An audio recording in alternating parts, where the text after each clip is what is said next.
Hello again. In our last video, we looked at Matthew 26 and verse 28, where Jesus spoke of his blood being shed for the remission of our sins.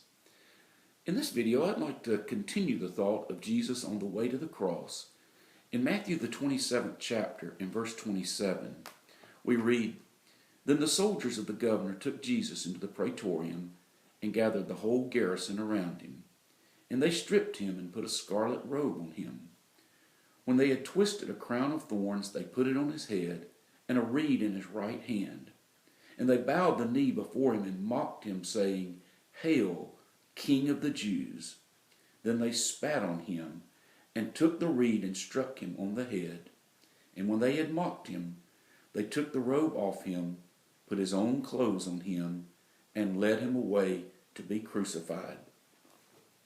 If you're like me, you're horrified by the thought of them spitting on Jesus, of them dressing him up like a fake king, calling him king, but doing so with sarcasm, with a crown of thorns, an old robe, a reed for a scepter.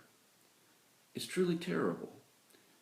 And yet, if I look at my own life, if I'm honest with myself, are there ever times when I'm treating Jesus as a fake king?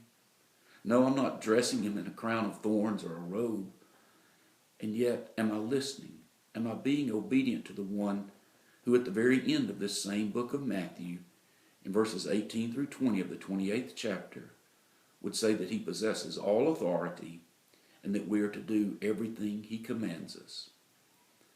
May God help us all to honestly examine our lives, to look at ourselves and to ask ourselves, are we really making Jesus our King, not just in our words, but in our actions? Think on this. Let's listen to that one who died for our sins.